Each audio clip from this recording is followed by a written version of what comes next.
Oi, pessoal, estamos de volta. Estamos de volta com mais uma Jane Austen Lives. É a segunda parte da nossa discussão Literatura como Remédio, baseado no livro do professor Dante Gallian. E aí eu tô só esperando a galera entrar novamente para a gente começar a continuar de onde nós paramos, que é literatura para quê? Para que ler? Por que ler? Então a gente já começa, só esperar o professor Herbert entrar. E agradeço vocês por terem retornado à nossa discussão e tô vendo aí os comentários no rodapé, estão sendo bem frutíferos, bem inteligentes e interessantes da gente contextualizar essa live e colocar como exemplo a leitura de vocês. Um dos livros que a gente vai falar hoje, pessoal, além do Literatura como Remédio do Dante Gallian, é Farmácia Literária. Farmácia Literária das autoras Ella Berthoud e Susan Elderkin. Nós vamos falar desse livro também porque ele, além de citar alguns remédios para os males da nossa vida cotidiana, elas citam Jane Austen, Orgulho, Preconceito e Emma. O Herbert, você já entrou? Não vi se você entrou.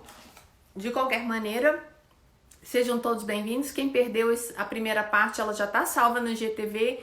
Logo mais eu vou colocar no YouTube também, parte 1 e parte 2. E a gente falou um pouco sobre a parte histórica, né, da literatura, como é que começou, a literatura como exemplo, depois como conceito, a literatura esmagada pelas ciências enquanto importância, né, a literatura ficou em segundo plano, porque estudar o porquê, quando, onde, como era mais importante do que ler por prazer. A gente entra agora no nosso tópico, que é literatura para quê? Que é o ensino. O ensino ainda é centrado no modelo tradicional, uma perspectiva muito centrada no conteúdo e na abordagem intelectualista. Então a literatura não é por prazer, na escola é obrigação. E muitas vezes os professores nem têm condições de selecionar os livros para os seus alunos, ou então eles não são selecionados por professores, e sim por uma coordenação. Vou adicionar o Herbert. Vamos lá. Aguardando você entrar. Olá, novamente. Oi. Estava falando aqui um pouquinho sobre o ensino tradicional, né? Que é bem centrado. Eu já tive situações da escola cada série ler 3 livros paradidáticos de inglês por ano, porém eu, Adriana, não tinha escolha. Eu não podia escolher os livros que os meus alunos iriam se envolver, né, se apaixonar. Normalmente quem fazia isso era uma coordenação que não sabia muita coisa de inglês, de literatura inglesa, ou estava meio que vendido ali para as editoras, porque isso acontece também, né? Para as editoras de livros paradidáticos, são livros adaptados, né, para leitura em inglês. Então a gente vai começar agora a falar, né, o Herbert, sobre literatura para quê? Para que ler? Por que ler, né? Então, só fazendo um parênteses, oi primo, tudo bem? Quanto tempo não te vejo, né? Ele no meu primeiro entrou aí agora. Bom, a perspectiva centrada no conteúdo e não na literatura do prazer, que a gente pode tirar um tanto de coisa a partir dali, né? E essa também tem uma visão por parte de alunos e professores, porque a gente tem professores formados em letras que não leem, que é muito louco isso de imaginar, mas eu conheço pessoas que até me discriminam, falando assim, né, você gosta, né, de literatura? Enfim, parece que a pessoa ela entende que se você é da linguística, você É não de pode outro gostar de... mundo, né? Se você é da linguística, como é o meu caso, você não pode gostar da literatura, é meio estranho. Uhum. Mas aí a literatura clássica, tida como clássica, ela é vista pela maioria das pessoas como algo pesado, difícil, árido e principalmente desinteressante. Quando, na Uhum. verdade, é incrivelmente envolvente, estimulante Uhum. e favorece o autoconhecimento. A partir, por exemplo, vamos pegar um ganchinho aí da Jane Austen, a partir do desenvolvimento emocional, intelectual dessas heroínas, a gente aprende muito, né? Se Uhum. você lê Jane Austen muito jovem, depois você relê, você fala, olha, era isso, eu passei por isso, enfim, você faz uma reflexão, Uhum. independentemente de gênero, né? Não estou falando que é só para mulheres Uhum. essa literatura. Mas aí a gente chega, eu queria sua contribuição, literatura para quê? Para que você acha que Então, a gente tem que ler? Deixa eu só comentar alguns aspectos aqui, Adriana, que ficou faltando, mas eu ligo com o que você falou também, que foi muito importante e para a gente discutir, né? Por exemplo, ler Jane Austen, né? A gente pensa ali, muita gente pensa que é só coisa de romance, né? Coisa de casamento e tal. Não é só isso, né? Você aprende com as histórias. Sim. Porque a Jane Austen, por exemplo, só citando ela aqui porque a Adriana citou, né? A Jane Austen, como outros escritores, eles vêm lá do passado, né? Vem aí dessa literatura lá dos hebreus e dos gregos que fundamentaram toda essa literatura até hoje. Não tá aqui também o Terry Eagleton para não me deixar mentir, assim como o Dante Gallian. Eles falam sobre isso. E aí, você vai lendo a história, você vai se instruindo, você vai aprendendo coisas, entende? Você vai trabalhando o lado afetivo, você vai aprendendo vocabulário, você vai aprendendo com as histórias das meninas lá que sofrem, né? Tipo assim, para você também não passar por aquela situação. Então, a literatura, gente, ela trabalha esse lado mais também de conhecimento, mas também humano, né? De trazer uma formação muito ampla, né? Muitas das vezes uma aula na escola você não consegue aprender tudo. Quando você está com um livro sozinho e realmente entende a proposta, você consegue entender as entrelinhas das narrativas, você aprende, entende? É isso. E aí, só ligando mais alguns pontos aqui que a Adriana falou, o interessante é que os alunos, né, perguntam para que estudar literatura, né? Eu o tempo todo ano, eu sou perguntado, me perguntam isso, né? Principalmente os alunos do primeiro ano. Eles perguntam, mas para que, professor, literatura? Por quê, gente? Porque o menino já está com a mentalidade de produtividade. A produtividade que eu falei para vocês que o Dante trabalha. Qual? A ciência, a filosofia, principalmente a ciência, por isso que eu disse lá na outra live que ela é a vilã master, né? A ciência, ela faz a gente estudar para ter alguma coisa e correr atrás de trabalho e dinheiro, entende? E aí o menino ele já está com essa mentalidade, ele sabe que no ensino médio, no ensino escolarizado, ele precisa estudar para passar em provas e depois passar no vestibular para fazer o curso da vida dele, entende? Mas ele não entende de uma forma crítica que a literatura e as outras disciplinas elas vão ensinando ele coisas essenciais que ele vai precisar na vida dele em algum momento, principalmente a literatura, que trabalha muito com valores, que trabalha também com ensino, né? Por isso que a gente viu na outra live a pedagogia do exemplo, que o Dante ele cita na primeira parte do estudo que ele faz, entende? E aí o menino não entende isso e fica perguntando, para quê? E aí eu tenho muita dificuldade, né? Testemunho vivo, muita dificuldade com literatura em escola, porque os alunos eles chegam no ensino médio, eles não sabem ler. Eles não sabem interpretar texto literário. Eles não sabem que texto literário tem que ter um cuidado maior, tem que ter uma atenção maior, porque o texto ele é cheio de figuras de linguagem. A linguagem ela não é direta. Então, muitas das vezes, o autor está falando uma coisa, mas ele está querendo dizer outra. Né? Por isso que a ironia é uma das figuras importantes aí dentro dos textos literários, que inclusive a Jane Austen gosta muito de usar, né? Sim, Então, se mestre. você for aquele leitor, né, perdidão, que não tem costume com leitura, você não vai entender, e aí você vai reproduzir o que a gente reproduz na escola, né? Tipo assim, leitura para quê, né? Livro para quê?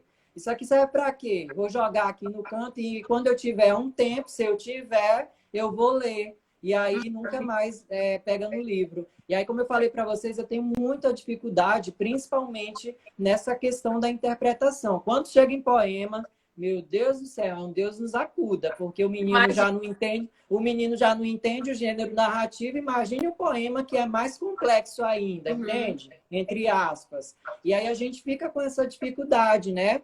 Porque também eles chegam aí, eles vêm com essa mentalidade da sociedade já imediatista, né? Tipo assim, não, tem que ter, eu tenho que produzir, eu tenho que fazer alguma coisa para agora, porque para depois não serve. Por que eu falei imediatista? Porque a literatura, Uhum. ela também não funciona só para o agora, né? Ela funciona para o agora, mas também funciona para o ontem, funciona para o depois. E aí o menino que já está muito nessa sociedade capitalista imediatista, ele quer que aquela literatura traga alguma coisa para ele ter, para ele fazer, enfim. Ou seja, aquela questão que a gente problematizou lá na primeira parte, né? O negócio não é você ser, o Herbert, é você Isso, ter. Então, o que está dentro da cachola não é palpável, não dá para mostrar. Então, aí a galera opta por ter e não ser, né? E eu acho, só entrando aí, fazendo uma brecha na sua uhum, fala, pode o falar. problema da literatura nas escolas também vem de um lugar que se chama casa. Se os seus pais não Uhum. leem, você não vai ser um leitor assim tão apaixonado. Eu tive Isso, um ótimo inclusive, né? exemplo na minha casa. Tive um ótimo Inclusive, exemplo na minha né? casa. Desculpa, Vai, fala, pode falar. concluir. Eu tive um ótimo exemplo na minha casa que a minha mãe, ela fez até a quarta série do fundamental e ela lia muito, então era livro lá em casa era um exemplo, né? Era uma raridade porque não era barato. Mas eu tive um irmão mais velho que assinava o Clube do Livro. Então a gente esperava chegar aquele livro, nem sei como é que chegava, se era correio, como é que era, mas ele assinava o Círculo do Livro, que chamava. E a minha filha, ela também aprendeu. Eu vejo na mochila dela sempre um livrinho. Ah, mas você tá lendo isso na escola? Não, eu preciso ter esse livro aqui, que é como se fosse um escudo, que ela anda com ele na mochila, mesmo que não dê tempo para ler ali no horário da escola, né? E a Roseli está dizendo que as crianças copiam os adultos, então tem essa questão, né? Você acabou de responder. Mas diga aí, acho que a gente está prolongando Isso. um pouquinho para a gente falar da literatura como remédio. Esse ponto aí, inclusive eu tinha até colocado aqui, mas é tanta coisa para falar que a gente acaba aqui, meu Deus, será que vai dar tempo, né? Então, Adriana, você falou um ponto chave, né? Primordial para a gente também entender essa questão da não valorização da literatura, porque a gente acha e culpa o sistema e a escola. Mas os pais também, infelizmente, gente, doa quem doer, tá? Desculpa aí se eu vou ofender alguém.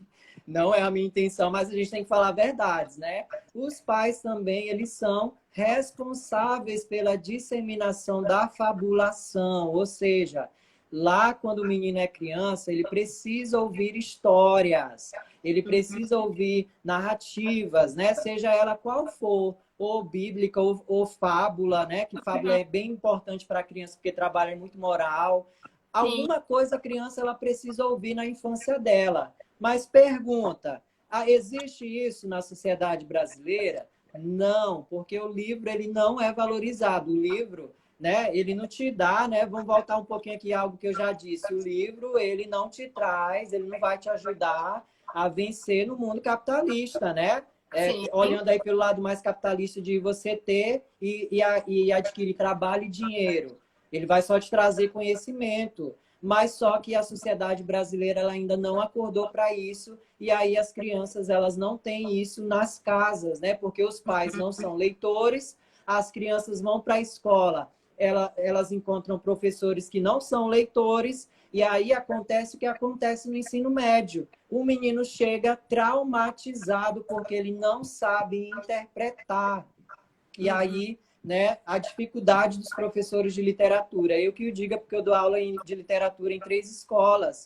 E eu percebo a dificuldade, é quase 100%. Não todos, também não generalizando, tá, gente? Claro. Mas quase 100% das turmas, muita gente tem muita dificuldade com interpretação, porque não foi trabalhado bem no ensino fundamental. Porque o menino, ele pensa que literatura ele só vai ter no ensino médio, mas no ensino fundamental ele já tem, porque nas aulas de língua portuguesa, eu já dei aula de língua portuguesa e eu dou também, né? Não atualmente para fundamental, mas eu sei porque eu posso falar com propriedade, porque eu já dei aula, né?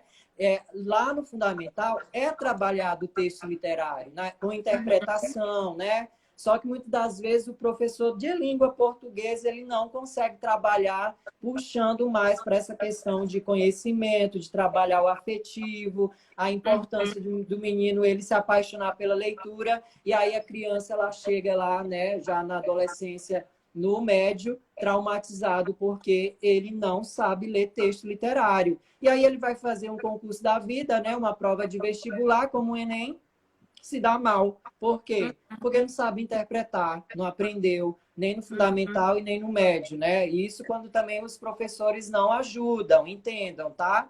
Então, a culpa, não vamos também ficar jogando culpa aqui só para fulano, né? Eu acho que o sistema, ele torna muitas pessoas culpadas, né? A escola é culpada, os pais são culpados, e por aí vai, entende? É essa Sim. situação. E aí, só mais uma questão. Outra coisa também que eu percebo, sim, baseado naquilo que eu expliquei, é que a sociedade ela é tão imediatista que o menino ele não consegue parar para ler um texto. Ler um texto para ele, um livro, né? Um livro da Jane Austen, ele quer a morte, mas ele não quer ver um livro desse na frente dele, ainda mais dessa grossura, ó. Sim, porque Ainda é mais muito dessa mais fácil grossura. ficar ali zapeando com o dedo uma tela de celular do que virar a página de um livro, né? A gente não está dizendo com Exatamente. isso que essas pessoas não são leitoras. Elas são leitoras, mas são textos breves ou são textos que não são aprofundados porque são notícias ou são fake news, até isso, né? A gente agora tem que lidar. Então, assim, o leitor moderno, ele lê muito. Só que ele não está sendo favorecido por essa leitura porque aquele automatismo. A gente vê ali o sucesso do Twitter, né, de 144 caracteres, e no Facebook já foi comprovado por inúmeras pesquisas que as pessoas leem apenas as 3 primeiras linhas e ponto. Então, às vezes Inclusive, lê Adriana, só a lead só, da manchete, só a manchete, perdão. inclusive, um Pode falar. ponto importante que você falou, que a gente não falou lá na primeira live, eu até tinha colocado, mas aí foi tanta coisa, né? Ele mostra também no livro que nessa sociedade atual, pegando aí o exemplo do Twitter, até a linguagem do ser humano, nessa sociedade louca de redes sociais, que trabalha muito com o imagético, né? Muito com a imagem, muito com o expor-se, até a linguagem ela é deficitária. Por quê? Porque o menino ele não lê texto literário. O texto literário devolve o que ele perdeu ou o que ele ainda precisava ter adquirido na infância, na adolescência, na escola, e que muitas das vezes ele foi só pulando etapa, não teve professores bons, não correu também atrás, não leu, e aí essa linguagem dele vai se tornando deficitária, que culmina nessa sociedade atual que nós temos, porque o menino está tão ligado às redes sociais que o Dante também ele problematiza isso, viu, gente? Por isso que eu acho o livro fantástico. Ele mostra que até a linguagem ela é totalmente fragmentária, é uma linguagem pobre, né? A palavra que ele usa, porque a pessoa não consegue se comunicar. No Twitter é só 144 caracteres. E aí, e eu tenho uma teoria, né? Que se fosse menos, eu acho que seria até melhor para quem tem, né? Porque a pessoa ela não precisaria pensar mais para escrever 144, talvez 10 ou 20 resumiria o que ela está pensando, entende? Então Nós, é por aí nos que funciona o transformaríamos negócio. nós os transformaríamos em seres humanos monossilábicos, né? Sem, Uhum. ó, tal, uau, né? Legal. Talvez com 5 letrinhas ali. Eu queria puxar um pouquinho aqui a conversa, que ele fala da literatura, a gente saindo um pouquinho da escola. Só um adendo que eu queria dizer. Até as ciências exatas, elas são prejudicadas por essa falta de letramento, porque os Uhum. meninos se dão mal nas provas de exatas porque não sabem, Não sabe interpretar. entendem o que está sendo pedido, então não sabem Uhum. ler o que está sendo pedido na prova de matemática, por exemplo. Né? Isso aí é comum nas rodas de professores ali quando a gente faz uma reunião.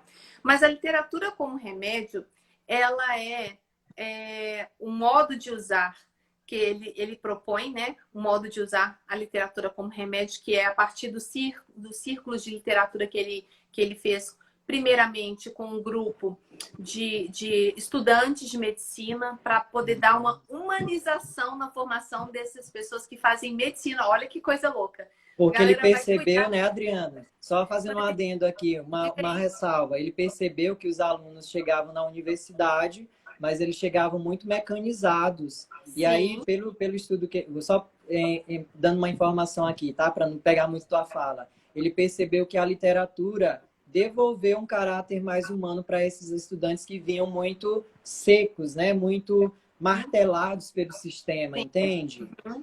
Inclusive, foi a partir daí, quem quiser ler o livro dele para conhecer melhor esse projeto, também tem algumas palestras dele no canal, gravadas no Facebook dele, do Dante Galian, e no Instagram, depois vocês podem consultá-lo. Ele fala ele cita Santo Agostinho, que disse o seguinte: literatura é revolver as ondas do coração. Então, mexe com aquilo que está dentro da gente, né? Eu tenho conhecidos que fazem grupos de literatura para discutir temas de psicologia, mas dentro desses temas da psicologia, eles também serem tratados, porque a partir da leitura daquele trecho ali, e aí, já aconteceu com você? Como é que seria você nessa situação, nessa circunstância? Então, usam o que a gente vai falar mais adiante, que é a biblioterapia, né? A leitura com esse objetivo de cura. Ele fala também o professor Dante, ele faz um percurso assim da literatura enquanto compartilhamento, né, de informações, que a gente já falou anteriormente, que é exemplo, mas ele também fala dos clubes de leitura, né, do surgimento dos clubes de leitura. Só uma coisa que eu senti falta, que ele não tinha obrigação, porque ele não é historiador. Nesse momento ali no livro, ele não é historiador, né? Apesar de ele ter essa formação, ele se esqueceu de falar dos salões literários. Os salões literários que começaram na França e aqui no Brasil era muito comum. Eu tive o prazer de pesquisar sobre isso. Era muito comum no Rio de Janeiro, por exemplo, no Confeitaria Colombo, nos cafés, né, da Rua do Ouvidor ali. Então, os escritores se encontravam para falar de literatura. Na Europa, né? Na Europa mesmo, eu lembro que na academia a gente viu isso, na Europa, na França, né? Tinha muitos salões de leitura porque eles viam a importância da leitura, né? O livro não era só para, eu vou ler aqui a história e acabou. Não, ela trabalhava o intelecto, trabalhava o afetivo, trabalhava o emocional, né? E aí ia trabalhando essas questões mais humanas, humanizando, como o próprio Dante prioriza e fala no livro dele, entende? Sim. Inclusive, nesse grupo que eu citei aí, é sugerido que as pessoas façam uma escrita, né? Mantenham um registro, mas não um diário, assim, diário, coisa de mocinha do século XVIII, nada disso. Ou até dos anos 80, manter uma espécie de escrita para poder curar a alma, sabe? Para salvar um pouco ali da rotina. E eu confesso que essa escrita, não sei se a professora Rosângela está aí, eu até compartilhei com ela uns escritos que eu tenho feito.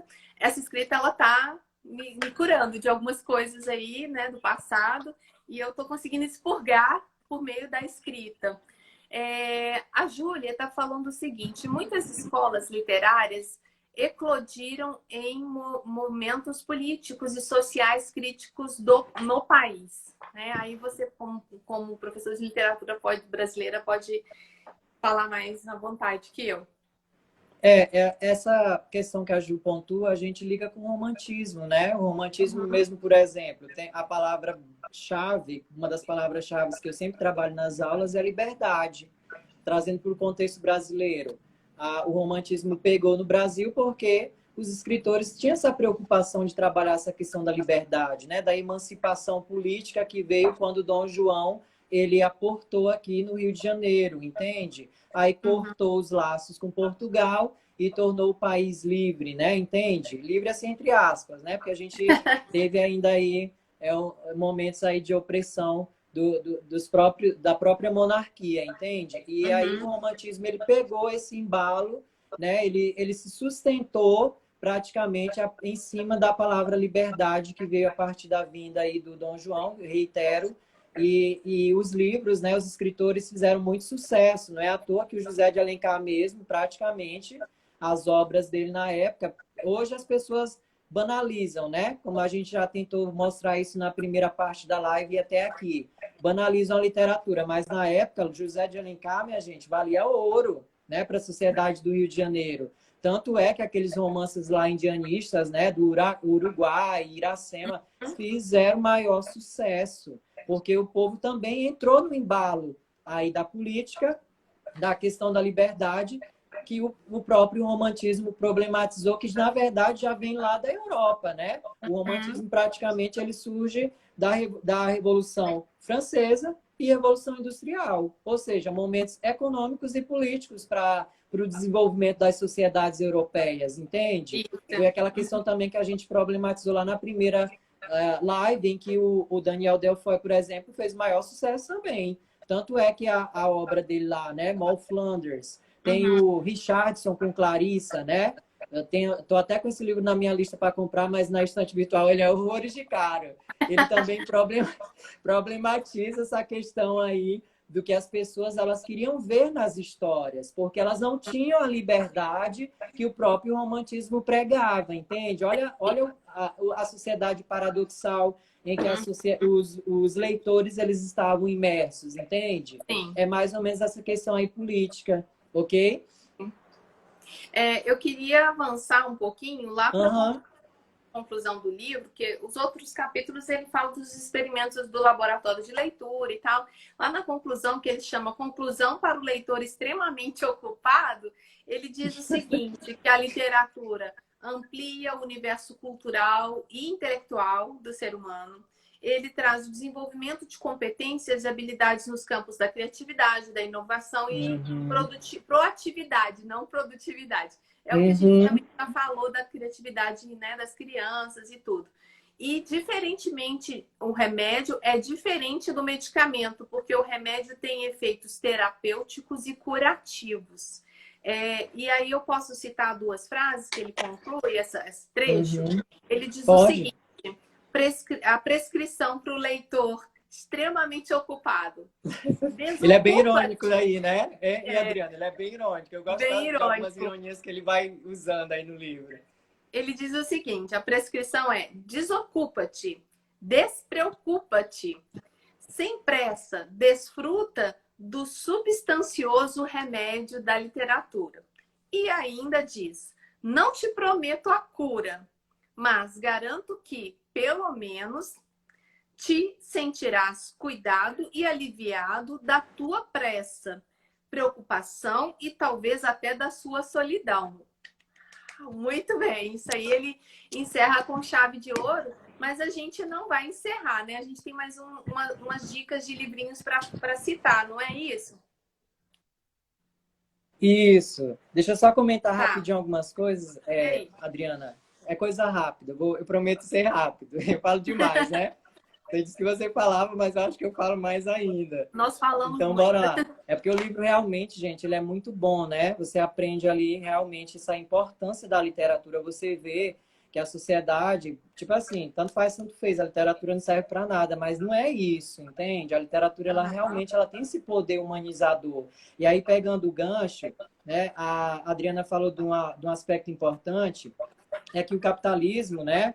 Ele realmente ele faz a pessoa ficar o tempo todo antenada, tipo assim, não, preciso trabalhar, preciso correr, né? Preciso voltar para o trabalho, porque é aquela mente mesmo que é trabalhado no ser humano. E isso vai adoecendo, já puxando a literatura como um remédio, né? Isso vai adoecendo o ser humano, e aí o Dante ele vem com a proposta justamente de trazer a literatura para humanizá-lo, né? Reumanizá-lo, porque ele perdeu esse caráter humanístico aí quando ele se deixou levar por esse sistema em que a mentalidade é só trabalhar, né? Sim. Só ficar no trabalho e voltar tarde da noite para casa, não ter tempo para lazer, não ter tempo para descanso, não ter tempo para ler um livro, entende? É mais ou menos por aí. E aí ele mostra que a literatura ela realmente ele tem esse poder humanizador. Como? Ligando com outro aspecto que a Adriana falou, pela questão do compartilhamento, né?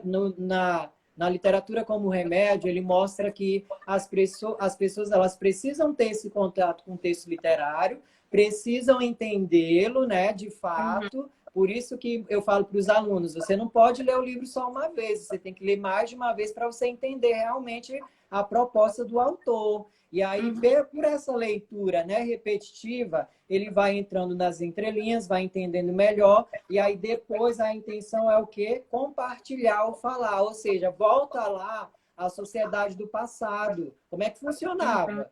o pai escutava do pai, o pai contava para o filho, e o filho ia contar para o filho. Ou seja, contar, compartilhar. Por isso que o Dante, né, pegando ainda o gancho com a Adriana, ele faz esses grupos, né? Ele mencionando aqui, ele faz esses grupos lá em São Paulo, em que as pessoas leem o texto, realmente têm esse contato ali, entendem a história e depois elas entram numa roda de conversa e vão compartilhar. E a partir do compartilhamento elas vão aprendendo. Um caso Uhum. que eu lembro que eu participei de um dos Lab Lay deles, né? Eu até falei para a Adriana nos bastidores. Ele trabalhou aquele livro fantástico do Tolstói. O Tolstói é um Uhum. dos meus autores assim preferidos, né? Que é A Morte de Ivan Ilitch. O que acontece na história? Coisa rápida. Ele praticamente adoece e aí ele passa a refletir sobre a vida imoral, a vida em que ele só valorizava trabalho, dinheiro, não valorizava a esposa, não valorizava os filhos, o tempo com os filhos, e ainda por cima pisava, né, nos funcionários e nas pessoas ali. Ele trabalhava de uma forma meio arbitrária. Então, através dessa leitura, o que você aprende quando você compartilha? Olha, a gente não pode entrar por esse caminho do Ivan Ilitch, porque ele morreu, né?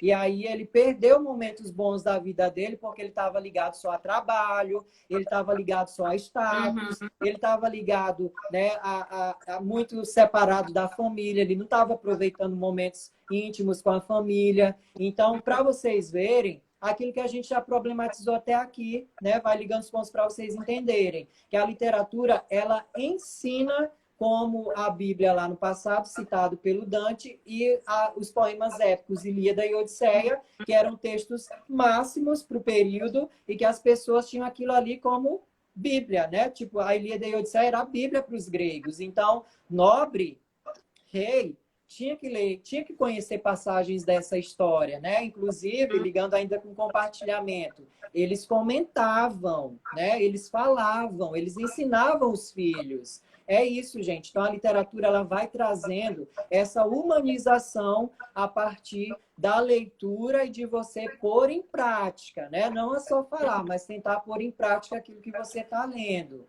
Entende? Sim. É mais ou menos essa ideia. E aí, pegando o gancho da literatura como remédio, a gente tem o livro da Ella Berthold, da Susan Elderkin, que se chama Farmácia Literária. O subtítulo é Mais de 400 livros para curar males diversos de depressão, dor de cabeça e coração partido. Você pode me dar a palavra para eu falar um pouquinho sobre Pode esse livro? sim. Pode Bom, sim. ele é dividido nos seguintes capítulos. Introdução, elas citam alguns males de A a Z. Epílogo, tem um índice de males ligado à leitura. Índice de listas de livros, depois eu vou falar um pouquinho. E índice de autores e livros. Deixa eu ver aqui minha marcação para eu ir lá no ponto específico onde eu quero ir. Peguei o livro errado, peraí. Bom, deixa eu mudar. É porque tem dois livros aqui desse. Acontece.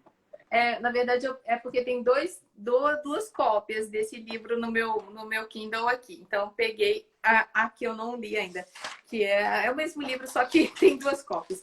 Bom, elas dizem que esse livro se trata de um manual médico diferenciado, que... Peraí, agora eu vou conseguir nos marcadores. Ela também fala da biblioterapia, que a gente vai falar um pouquinho mais adiante. E elas chamam de biblioterapia uma prescrição de ficção para os males da vida. E ela cita, por exemplo, alguns exemplos aqui que eu estou na página, os melhores livros para ler em seu ano sabático, os melhores livros para ler quando você é adolescente, entre outros, né, outros exemplos que elas dão. O Aí, interessante é que ela conseguiu pontuar, né? Tipo assim, para isso tem um livro tal, para isso tem um livro tal. Eu achei por interessante isso. exemplo, você está agoniada, angustiada para encontrar um par perfeito, que é um dos males, né? A literatura tem a solução, a literatura tem o remédio. Aí elas citam a Nancy Mitford, que o livro se chama A Procura do Amor. Cita Emma, de Jane Austen, Orgulho e Preconceito também da Austen e Bel Canto, da Anna Patchett. Lá, quando elas falam de Emma e Orgulho e Preconceito, elas falam que o amor tá ali na sua cara e você não dá muita atenção. A Emma, né, se vê apaixonada pelo melhor amigo de longa data e a Elizabeth E ela não Bennet, percebia, talvez, né? isso, E ela não talvez pela percebia. arrogância ali, a arrogância ela ficou um pouco cega. Tem também nesse livro uma seção, já vou chegar lá, gente, que se chama Índice de Males Ligados à Leitura. Aí eu vou precisar dos meus óculos aqui. Os índices, por exemplo, dentro desses índices está escrito o seguinte: aflito pelo número de livros na sua casa. Qual que é a cura? Faça uma seleção da sua biblioteca. O nome do livro é Farmácia Literária. Isso, autoras Ella Berthoud e Susan Elderkin. Ela fala, por exemplo, medo de começar, a cura, mergulha ao acaso. Filhos demais solicitando atenção, que é um problema sério agora na quarentena, né? Filhos demais solicitando atenção. A cura, estabeleça uma hora de leitura. Ou seja, até para esse problema de pandemia, um monte de criança na casa, né, fazendo brincadeiras, mas também Hein, pedindo a sua Adriana? atenção. Adriana, se os pais, né, tivessem já treinado os filhos para leitura, ao invés de eles estarem pulando aí, né, destruindo a casa, eles estariam com o livro lá, sentadinho, né, lendo ali Sim, de boa. Mas não aconteceu isso, olha só o exato. que tá rolando, né? Elas citam também um índice de listas, por exemplo, os melhores livros para adolescentes, os melhores livros para baixar a pressão, os melhores livros para chocar, né, para ficar chocado, para fazer você rir, para ficar na cama, para largar um vício. Elas são muito craques nesse livro. Eu achei interessantíssimo. Aí só título de curiosidade, a capa é essa, Farmácia Literária. Dentro da Farmácia Literária, eu não sei porque eu te sugeri muito, muito rápido, né? Foi de ontem para hoje. Eu não acho que você não teve tempo de ler esse livro, né? Eu li um pouco, aquele trecho que você me passou. Sim.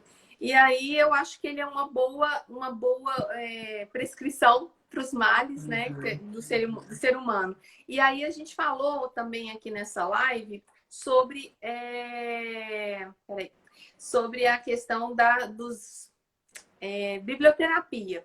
Aí eu tenho a sugestão de livro que é Biblioterapia em Minutos, que é um resumo teórico e dicas de aplicação da Cristiane do Prado, e ela também vai lá na história antiga, né? Por exemplo, ela volta lá no Antigo Egito, no Ramsés II, e diz que lá tinha uma biblioteca e nela estava escrito lugar de cura da alma. Então, lá Eu no lembro Antigo disso. Egito, Eu li isso já aí, eu tinha lembro. isso. Lá no Antigo Egito já tinha essa concepção de leitura como cura. Também ela citou os gregos afirmavam que suas bibliotecas eram um repositório de remédio para o espírito. E ela faz um levantamento do que é biblioterapia, segundo Quacknin, que é uma terapia por meio dos livros, também óbvio, né? Biblioterapia. E segundo o dicionário Webster, uso de materiais de leitura selecionados como auxiliares terapêuticos de leitura, em medicina e psiquiatria. Então, é mais para o ramo da psiquiatria, da psicologia, né? Mas hoje a gente está fazendo isso, várias pessoas estão fazendo a biblioterapia independentemente da formação. Também auxílio na solução de problemas por meio da leitura dirigida. Aí tem um outro livro que eu ainda não li, mas ele está aqui, que sem fazer propaganda, mas já fazendo, que a gente não ganha nada para isso, né? Mas lá na Amazon você pode ter alguns capítulos ou parte do livro para degustação, que é o caso desse aqui, ó, que eu estou interessada em comprar, que é Vivências em Biblioterapia, práticas de cuidado através da literatura. Então, assim, se você quer também ser conduzida ou conduzir grupos que falam de literatura enquanto tratamento para os males da alma, são boas referências, principalmente esse último que eu citei. Eu queria te perguntar se você tem algo a acrescentar, porque a gente já está fazendo duas de 40 minutos, duas lives de 40 Já. minutos. A galera já deve estar cansada de ficar sentada vendo a gente aí. Tá, eu vou só pegar aqui 3 pontos. Vou falar bem rápido, e aí eu cito a... Deu um branco aqui agora. Aí eu cito a Marianne, tá? Um trecho que eu Uhum. achei interessante da Jane Sim, Austen. o gancho com a gente aí. Então, o último tópico aqui, gente, para a gente finalizar, é literatura como remédio, né? Mas a gente já discutiu alguns pontos aqui, vocês entenderam como é que a literatura funciona, né? E aí o Uhum. Dante aponta que nós não, na verdade, isso ele não fala isso com palavras, tá? Mas na minha leitura, eu percebi isso e também como professor, né, vivenciando ali na prática, eu já percebi isso, tá? Qual é a observação? Nós não conseguiríamos sobreviver nesse mundo sem as narrativas. O tempo todo a gente, por exemplo, mesmo que você não tenha o costume de ler, mas você está contando. Lembra que a Adriana falou das meninas lá embaixo, conversando? Mesmo que elas estejam Sim, ali contando de vizinhas. filme, de novela, de, sei lá, de desenho, mas elas estão contando. Então, ali, elas estão narrando, né? Embora elas não saibam desse processo mais. Aqui tem O gato uma gata chegou. uma O gato gata e duas acordou e veio pro meu colo. cachorrinhas. Então, mesmo que elas não tenham noção do que elas estão fazendo, porque é natural, mas elas estão narrando e você não consegue viver sem narrativa. Vamos Sim, supor que você vai num banco, né? Daqui a pouco você está começando a conversar com o fulano e fala, olha, eu fiz isso, não sei o quê, eu fiz isso uhum. e o fulano não me atendeu. Então, você está contando também história. Não é uma narrativa como uma narrativa dessa trabalhada, né? De Sim, livro literário, mas é uma narrativa, entende? Por isso que eu, na minha sim, reflexão, né, eu coloco que nós não conseguiríamos sobreviver nesse mundo sem as narrativas. O segundo ponto, o penúltimo, o que é que elas fazem? Né? Quando você realmente entende a proposta, elas divertem, claro, né? Tem a diversão, elas encantam e a que eu acho que é uma das mais importantes e que vocês devem ter percebido pela discussão que a gente fez na primeira parte. Elas ensinam. Então, você uhum. não está lendo algo ali só por ler. Quando você lê uma história, por exemplo, envolvendo duas irmãs, né? Que têm casos de relacionamentos frustrados, você aprende com elas. Tipo assim, não, eu não posso ser, quando você lê lá o caso da Mariane, né? Eu não posso ser como ela, que se deixou seduzir por um homem e acabou pagando aí, né?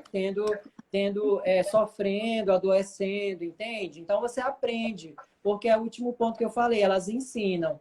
E o último, a literatura ela trabalha com nossa personalidade, com a nossa educação sentimental e com também a moral. Sim, Professor, com a moral, sim, porque lá atrás, né, lembra que a gente discutiu na primeira parte, o texto dos Hebreus, a Bíblia, né, e o texto dos gregos, os poemas épicos, Ilíadas e Odisseia, eles não eram só para ser lidos, eles ensinavam moralidade, eles ensinavam como que o homem, né, principalmente o homem, porque a sociedade era patriarcal, pegando os poemas épicos, como que esse homem deveria se portar, né, como ele deveria falar, como ele deveria se portar em relação à família, entre outros aspectos, tá? Que aí você precisa ler para você entender. É mais ou menos isso, tá? E aí, para fechar, voltando aqui à questão da literatura como ensino, tem um momento em que a Mariane, ela adoece, mas depois ela se recupera, e aí o que é que ela vai fazer? Vai ler. Para quê? Ler por ler? Não. Para se instruir, para aprender, para trabalhar o lado sentimental dela, e por aí sim. vai, entre outras coisas, tá? Vou pegar aqui o trechinho. Ai, meu Deus, eu perdi aqui. Peraí, rapidinho. Pode É comentar aquela aí, parte que Adriana. ela vai pedir emprestado pro Brandon os livros do acervo dele, né? E aí é uma tentativa de cura mesmo pela literatura, né? Tá embutido aí nessa atitude dela, né? Conseguiu achar? Não, peraí, que eu me perdi. Mas é um trecho bem interessante, gente. Peraí, rapidinho, é coisa rápida. Sim. Nós vemos na semana passada, né? Na É, leitura gente, de razões de eu acho que eu anotei. sociedade. Peraí, calma aí, vou achar. Enquanto você encontra, eu vou falar também de outro exemplo Aham.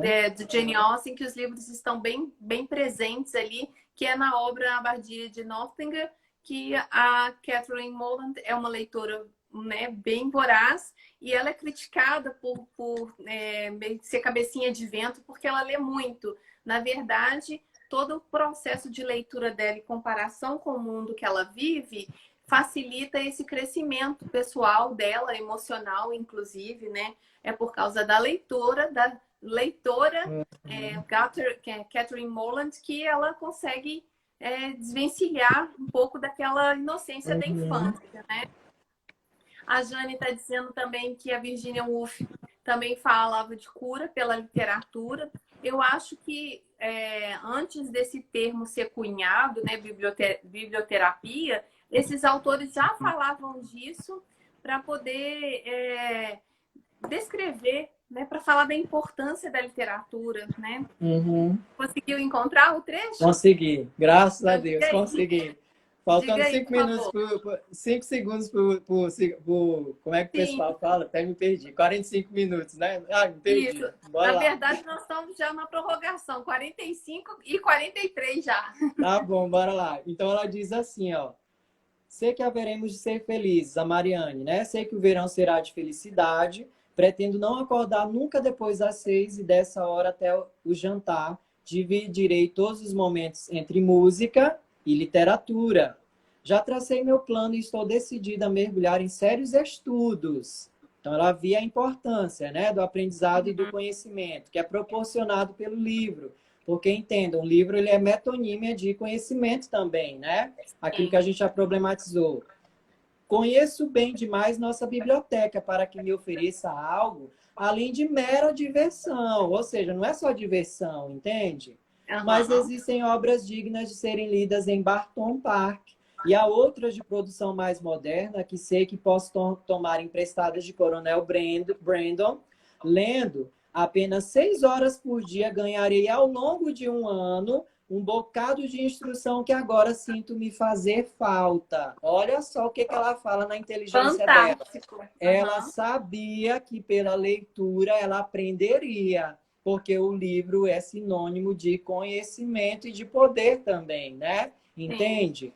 E ela sabia, né, da importância da literatura e iria se dedicar a ela, né? Nesse tempo aí de convalescença dela, entende? É Uhum. isso. Olha, eu acho que essa citação do livro da Jane Austen fecha com chave de ouro a nossa live. Uhum. E eu tenho que te agradecer muito, né, por participar, por colaborar, né, por ser, você não foi mediador, você foi coleitor comigo, né? Uhum. E eu queria dizer para as pessoas que estão nos assistindo que a próxima live de sexta-feira ela vai ter que ser alterada, porque a professora Renata Colassante não poderá participar. Então, na sexta-feira seremos eu e o Herbert novamente, mas o tema a gente vai deixar vocês curiosos até amanhã, que a gente publica o tema da próxima live, que é na sexta-feira. No mais, boa noite a todos e obrigada, Herbert. Obrigado, gente. Me perdoem por não ter conseguido aí acompanhar os comentários, tá? Porque se eu for acompanhar o comentário, eu ia me perder, eu me perco, tá? A gente se perde mesmo, é por isso que precisa de ter duas pessoas para mediar. Boa noite, obrigada. E essa live vai ficar salva, tá? Tanto no Obrigado, Duda. Obrigada. A Duda é figurinha carimbada, a Jane também. Bom, fica salvo no GTV e depois vai para o YouTube. Beijo para todos. Tchau. Tchau, tchau.